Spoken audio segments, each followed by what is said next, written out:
losing time, I'm fading fast. I just wanna make it last. Try to let go of the past. I close my eyes, embrace the blast. Sleepless nights and headaches stack. Restlessness to hell and back. What's my purpose, what do I grab? A slippery surface, a heart attack. And sometimes you just gotta believe there's something that'll give you relief. There's something that'll have what you need, what you need. What's up, Reefers? Welcome back to another episode of Zoa Tank Boys. In this episode, guys, it's all about lighting. Let's go. What's up, Reefers? It's your boy Hector from Zoa Tank Boys, and today we're going to talk about the light schedule. The moment you guys have all been waiting for. Lighting. Alright, guys.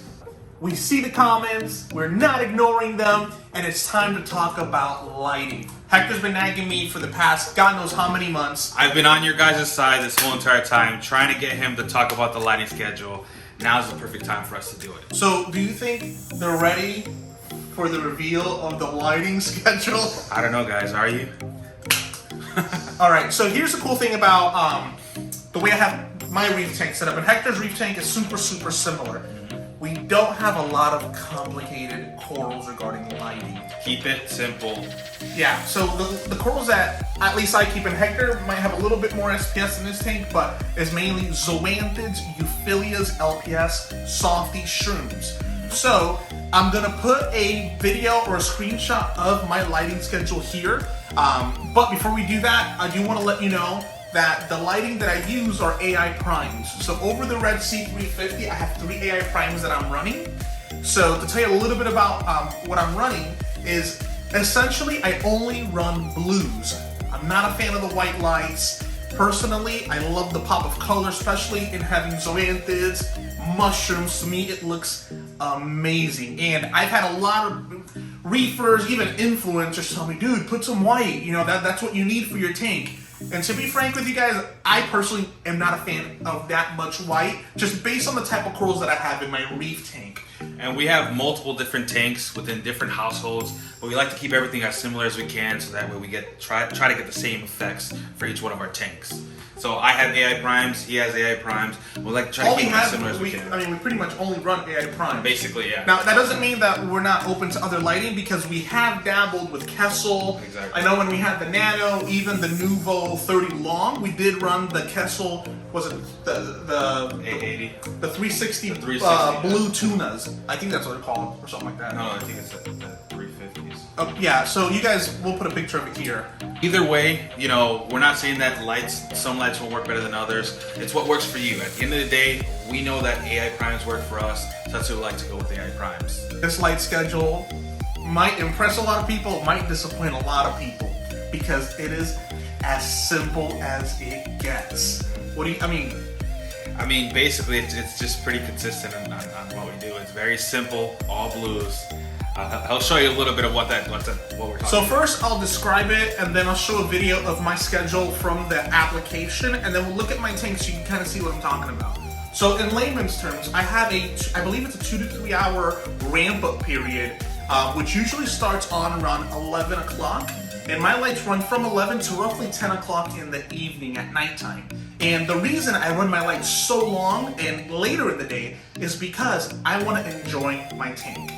Right, so a lot of people like to mirror the ocean, and it being with the when the sun comes up, which is fine, but I'm not in front of my tank during those times. Exactly. So I want to enjoy it. Also, I want to eliminate as much opportunity for algae to grow as possible. So I don't want to run the lights too long and kind of create those issues. So to me, have your lights on when you're going to enjoy the tank, which is why what I'm going to say next might surprise you. So yes, I have my schedule set, right? If you guys follow the videos, I do have a Red C170 in my office, which is the anemone tank. And guys, I literally wake up and I just turn my lights on. I don't even ramp them up. I don't do any of that. Oh my God! I work from home, so I do have my home office, and I literally will wake up and I'll turn on my lights with the blues, and I'll just enjoy my tank. Same thing with this tank here. So if I'm off and I'm gonna be around the house all day, I'll wake up and I don't want to wait till noon, so I'll just turn them on and enjoy it. Now, I don't run any reds or any green spectrum, it's all blues. And to me, everybody's different. This is not the only way to do it, but to me, it makes the colors pop so much more. Yeah, and like you said, he likes to put his lights on pretty much whenever he wakes up on his days off, and also has a schedule. I personally like to have my schedule from 8 in the morning to 9 o'clock at night, obviously because those are the time frames that I'm there, just like he said earlier. So you don't necessarily have to put it at the same time schedule we have. Just know that, you know, you have that 2-hour ramp up period, and then you have it for the rest of the day up until probably about 10 or 11 hours is what you want to look for. Now, I will say this.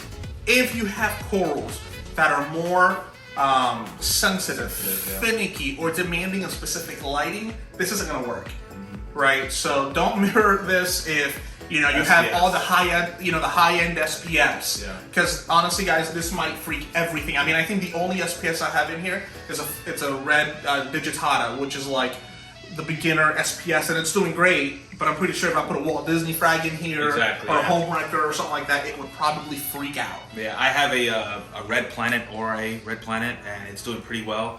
But like you said, if you have any SPS, this is probably not going to be the light schedule for you. We run mainly softy tanks, so they're more susceptible to being okay with the light that we have. But definitely, do your research. Make sure that your corals can take the lighting that we are telling you about. So leave a comment below, guys. I want to know what you think. Like I said, this might be an aha moment to some people as to how easy, simple, keeping it simple is. And some people might just shred us to pieces in the comments. We love you either way, but let's look at the light schedule.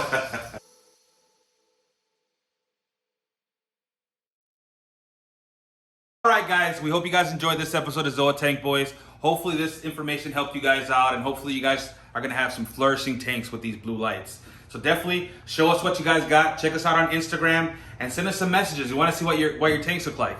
We hope you enjoyed this episode. Till next time, Zoatank Boys out!